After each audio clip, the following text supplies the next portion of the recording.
Hello யாருங்க? Hello ma'am, நாங்கள் Samsung HR டீம்லேருந்து கால் பண்ணுறோம். குட் மார்னிங் மேம், சொல்லுங்க. Good morning. நவீன் சார் வீடுங்களா? ஆமாங்க. ஓகே. நவீன் சார் லாஸ்ட் 5 டேஸாக சாம்சங் வரல, அதுதான் என்னென்னு கால் பண்ணுங்க. சாருக்கு ஏதாவது ஹெல்த் இஷ்யூஸ் இருக்குங்களா? ஸ்ட்ரைக் நடந்துட்டு இருக்கு இல்லைங்களா? ஓகே ஓகே மேம், அதில் இருக்காங்களா? Okay ma'am. மேம் ஒரு டவுட் எனக்கு, இப்போ நான் பேசலாங்களா? சொல்லுங்கள் மேம். கம்பெனி எதிர்க்க தானே மேம் ஸ்ட்ரைக் பண்றாங்க, நீங்க என்கிட்ட கால் பண்ணி கேக்குறீங்க நவீன் எங்கன்ட்டு?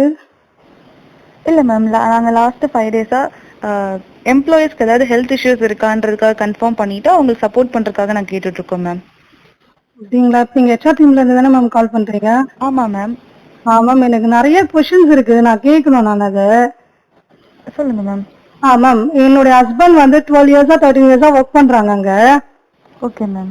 இது வரைக்கும் அவங்களுக்கு ஒரு கிரேட் கூட போட்டது கிடையாது. அவங்க மேனேஜர் பேர் மாதவன் சாருங்களா? ஓகே மேம், நீங்கள் சொல்லுங்க. கிரேடு ஒரு கிரேட் கூட அவங்க போடலங்க. இன்னொரு விஷயம் என்ன அப்படின்னா, அவங்க அம்மா இறந்துட்டாங்க, அதுக்கும் லீவ் தரல. என் குழந்தை இறந்துருச்சுங்க, 1.5 வயசுல என் குழந்தை இறந்துருச்சு, அதுக்கும் லீவ் போடல. அவங்களுடைய ரெக்கார்டு எடுத்து பாருங்க, லீவ் எத்தனை நாள் போட்டிருக்காருன்னு பாருங்க. லாஸ்ட் டைம் வந்து லாஸ்ட் இயர் கை உடஞ்சிருச்சுன்னு சொல்லிட்டு ஒரு 2 மந்த் சம்திங் லீவ் விட்டாங்க, லீவ் வாங்கிக்கிட்டாங்க இவங்க. அது மட்டும்தான் இவங்க 13 இயர்ஸ்ல லீவ் எடுத்ததே. ஒரு வீட்ல ஒரு பிரச்சனை, ஒரு இஷ்யூ, ஒரு ப்ராப்ளம்னா கூட நீங்க லீவ் தர மாட்டீங்களா? மேடம் மன்னிக்கணும், இந்த இதுக்கு நாங்கள் சரி பண்ணிடுறோம். உங்களோட போன உயிர் வந்து திருப்பி வராது இல்லைங்களா? அன்னைக்கு என்னுடைய ஹஸ்பண்ட் வந்து என் கூட இருந்திருந்தாங்க அப்படின்னா என் குழந்தையோட உயிரை காப்பாத்திருக்கலாம். அவங்க கம்பெனில போயிட்டு உட்காந்துட்டு டிவோர்ஸ் ஆகுற அளவுக்கு எனக்கும் என் ஹஸ்பண்டுக்கும் பிரச்சனை வந்துருச்சு. சொல்லுங்க, இப்ப ஸ்ட்ரைக் பண்றதுக்கு ஃபேமிலிஸ் மொத்த பேருமே நாங்க எல்லாருமே சப்போர்ட் பண்றதுக்கு நாங்க எல்லாருமே ரெடி. ஏன்னா 12 இயர்ஸ் என் ஹஸ்பண்ட் ஒர்க் பண்ணிட்டு இருக்காங்க, இது வரைக்கும் சேலரியில எந்த ஒரு மாற்றமும் கிடையாது. ஒர்க் மட்டும் எனி டைம் ஒர்க், இது பத்தாததுக்கு ஓடி வேற. நானே என் ஹஸ்பண்டோட ஃபேஸே மறந்துருவோம் போல இருக்கு, அந்த அளவுக்கு நீங்க ஒர்க் வாங்குறீங்க. அதுக்கான இன்கம் எதுவுமே இல்ல. என்னோட குழந்தை, என்னோட மாமியார் இறந்ததுக்கும் லீவ் தரல. நீங்க ஆக்சுவலா என்னோட ஹஸ்பண்டோட ரெக்கார்டு எடுத்து பாத்தீங்கன்னா உங்களுக்கே அதோட வெரிஃபிகேஷன் புரியும், எத்தனை நாள் லீவ் போட்டிருக்காங்க அப்படின்னு சொல்லிட்டு. நான் இது நீங்க கால் பண்ணுவீங்க, இது இப்படி கேட்கணும் அப்படின்ற மைண்ட் தாட் கூட எனக்கு கிடையாது. ஆனா அந்த உங்க கம்பெனில இந்த கொஸ்டினை நான் கேட்கணும், எதுக்கு வந்து என்னோட ஹஸ்பண்டுக்கு நீங்க கிரேட் போடல, எந்த காரணத்துக்காக கிரேட் போடலன்றது எனக்கு தெரிஞ்சே ஆகணும் மேம். இன்ஃபேக்ட் வந்து பெரிய பிரச்சனை ஆயிட்டு, கம்பெனியோட ஸ்ட்ரெஸ், வீடோட ஸ்ட்ரெஸ் அவங்க தாங்க முடியாம நிறைய நிறைய வந்து ஃபேஸ் பண்றதுக்காக அவங்க நிறைய வேற லெவலுக்கு போயிட்டாங்க. அவங்க உயிரை காப்பாத்தி வச்சிருக்க மாதிரி நாங்க வச்சுட்டு இருக்கோம் அவரை. அந்த அளவுக்கு நீங்க மென்டல் ஸ்ட்ரெஸ் கொடுத்துருக்கீங்க. இத்தனைக்கும் நீங்க எனக்கு போனே இப்ப இந்த வருஷத்துல 12 வருஷத்துல கம்பெனில இருந்து சைக்காலஜில இருந்து கால் பண்றீங்கன்றது நீங்க சொல்லிதான் எனக்கே தெரியுது. ஃபர்ஸ்ட் டைம் கம்பெனில இருந்து ஒரு மனுஷனுக்காக கால் வருதுன்னா அது இப்பதான் நான் அனலைஸ் பண்றேனே. உங்க கம்பெனி எங்க இருக்குன்னு தெரியாது, என்ன நடக்குதுன்னு தெரியாது. ஆனா என் ஹஸ்பண்ட் மட்டும் வீட்டுல இருக்க மாட்டாங்க, கம்பெனில தான் இருப்பாங்க. ஏன் மேம் அப்படி? மன்னிக்கணும் மேம், உங்க இழப்புக்கு நாங்க மன்னிப்பு தெரிவிச்சுக்கிறோம். 1.5 வயசு குழந்தை மேம், 1.5 வயசு குழந்தை இழந்துட்டு நான் நின்னுட்டு இருக்கேன். நானு அந்த ஒரு நாள் அவன் லீவ் போட்டுட்டு எங்க கூட இருந்திருந்தாங்கன்னா உயிரை காப்பாத்திருப்போம். தூக்கின்னு போறதுக்கு ஆள் இல்ல, ஹாஸ்பிட்டல் கூட்டின்னு போறதுக்கு ஆள் இல்ல. இவ்வளவு ஸ்ட்ரெஸ் பண்ணுவீங்களா மேம் கம்பெனில? ஆக்சுவலா நான் மீடியாக்கெல்லாம் போலாம் தான் நான் நினைச்சிட்டு இருந்தேன் குழந்தை இறந்ததுக்கு.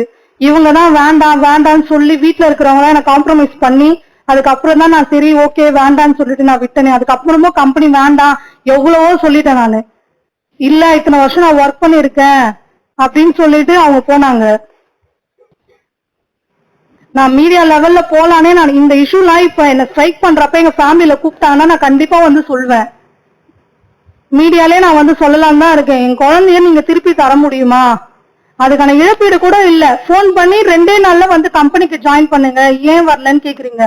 ஒரு குழந்தை இறந்துடுச்சு அப்படின்னு சொன்னா கூட நாங்க கம்பெனிக்கு வந்துடணும் அப்படிங்களா?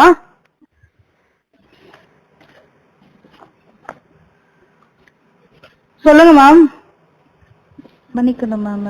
இந்த இந்த செயல்பாட்டுக்குலாம் எங்க சைடுல இருந்து நாங்க மன்னிப்பு கேட்டுக்கிறோம். மேம் மன்னிப்பு கேட்கணும், நீங்க மன்னிப்பு கேட்கணும்ன்றதுக்காக நான் ப்ராமிஸா சொல்றேன், நீங்க மன்னிப்பு கேட்கணும்ன்றதுக்காக நான் இதெல்லாம் உங்ககிட்ட நான் சொல்லவே இல்லை. நானு நீங்க உங்க சைடுல இருந்து ஒரு கால் கூட நாங்க ஃபேமிலில இருந்து கம்பெனிக்கு கால் பண்ணக்கூடாதுங்களா? எந்த இஷ்யூக்கும் நாங்க கால் பண்ணக்கூடாதுங்களா? அந்த மாதிரி ரூல்ஸ் அண்ட் ரெகுலேஷன்ஸ் இருக்குங்களா? இது வரைக்கும் ஒரு ஒரு ஒரு ஒரே ஒரு விஷயத்துக்கு கூட நீங்க கம்பெனி சைடுல இருந்து வீட்டுக்கு கால் பண்ணதே கிடையாது. இன்ஃபேக்ட் என் வீடு உயிருக்கு எதனா ஒரு ஆபத்துனா அப்பதான் நீங்க கால் பண்ணி சொல்லுவீங்க போல இருக்கு, உங்க வீட்டுக்காரர் வந்து ஆபத்துல இருக்காரு, காப்பாத்திக்கோங்க அப்படின்னு சொல்லிட்டு சொல்வீங்க போல இருக்கு. அதுக்கு முன்னாடி வரைக்கும் நீங்க கால் பண்ணவே மாட்டீங்கல்ல. இது வரைக்கும் உங்க நம்பர், உங்க சாம்சங் நம்பரும் எனக்கு தெரியாது, அங்க இருக்கிற மேனேஜர் நம்பர் தெரியாது, எம்ப்ளாயி நம்பர் தெரியாது, எதுவுமே எனக்கு தெரியாது. ஒரு இஷ்யூனா நான் எப்படி மேம் நான் உங்களுக்கு இன்ஃபார்ம் பண்ணுவேன்? இல்ல உங்களுக்கும் எங்களுக்கும் எப்படி மேம் கான்டாக்ட் இருக்கும்?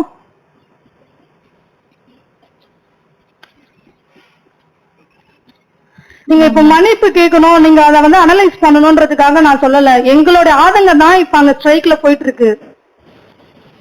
நாங்க ஃபேமிலி எல்லாமே அதுக்கான சப்போர்ட் கண்டிப்பா பண்ணுவோம். நான் என்னுடைய ஃபேமிலின்னு சொல்லல, என்னுடைய சர்க்கிள்ல எத்தனை பேர் இருக்காங்களோ எல்லாருமே நாங்க எல்லாருமே சப்போர்ட் பண்ணுவோம் மேம். என்னுடைய வலியும் வேதனையும் இது மூலயமா தான் நான் தீர்த்து பண்ணி ஒரு இன்கம்ல ஒரு கிரேடு மேம் 12 இயர்ஸ் 13 இயர்ஸ் ஆகுது மேம் என் ஹஸ்பண்ட் ஒர்க் பண்ணி. என்ன மேம் கிரேட் போட்டிருக்கீங்க நீங்க? இது வரைக்கும் கிரேடே போட்டது இல்ல மேம். ஃபார் ரீசன் என்ன ரீசன் அதை சொல்லுங்க. எனக்கு ரீசன் மட்டுமாச்சும் சொல்லுங்க மேம். நீங்க மன்னிப்பு கேட்க தேவையில்லை, எதுவுமே பண்ண தேவையில்லை. நான் என் கம்பெனி, என் வீட்டுக்கார கம்பெனி ஸ்ட்ரைக் பண்ணாத, கம்பெனிக்கு போன் கூட நான் சொல்றேன். நானு கிரேட் போடாததுக்கு என்ன ரீசன்? சேலரியோட இன்கிரிமெண்ட்டுக்கு வராததுக்கு என்ன ரீசன்? லீவ் விடாததுக்கு என்ன ரீசன்? எனக்கு இதுக்கான ரீசன் மட்டும் சொல்லுங்க மேம். நான் ஹஸ்பண்ட் ஸ்ட்ரைக்ல இருந்து வாபஸ் வாங்கிக்க சொல்றேன். இல்ல மேம், நாங்க நான் மேனேஜ்மெண்ட் நான் பேசுறேன் மேம். உங்களோட இதை நான் மேனேஜ்மெண்ட்ட பேசுறேன் மேம். இப்போ நான் உங்களுக்கு 1000த்துல ஒரு மனுஷி மேம். நீங்க இதை வந்து எப்படி சொல்றது, முன்னுரிமையா எடுத்துக்கிட்டு இதை நீங்க பேசுவீங்க, இதுக்கான ஆன்சர் நீங்க எனக்கு பண்ணுவீங்கன்றதெல்லாம் எனக்கு வந்து நான் வந்து அதை ட்ரஸ்ட் பண்ணவே மாட்டேன், பிலீவ் பண்ணவே மாட்டேன். இது வந்து அது நான் நம்பவே மாட்டேன்னு வச்சுக்கோங்களேன். பட் நான் அந்த கம்பெனிக்கு சொல்றது ஒன்னே ஒண்ணுதான் மேம். என் குழந்தை இறந்ததுக்கு எனக்கு அதுக்கான அனலைஸ், எனக்கு அதுக்கான கொஸ்டினுக்கான ஆன்சர் எனக்கு வேணும் மேம். என் ஹஸ்பண்டுக்கு நீங்க லீவ் தரல, அதனாலதான் அவங்க லீவ் போடல, அதனாலதான் என் குழந்தை இறந்தது. நான் இதை எங்கேயுமே சொல்வேன். நான் ஆக்சுவலா நான் அது பெரிய பிரச்சனையா பண்றதுக்கு கூட எனக்கு இது வந்திருக்காது. என்னோட மனநலம் அப்ப சரியில்லை, ரொம்ப நான் அப்செட் ஆயிட்டேன். அதனால என்னால எதுவுமே அதனால இது பண்ண முடியல. ஆனா எனக்கும் என் வீட்டுக்காரங்க டிவோர்ஸ் ஆகுற அளவுக்கு போயிடுச்சு. இதனால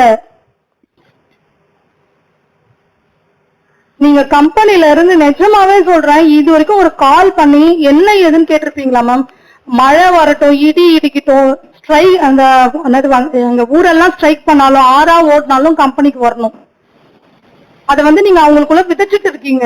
ஒரு ஹியூமன் பீயிங்ஸ்குள்ள நீங்க அதை வந்து விதைச்சிருக்கீங்க.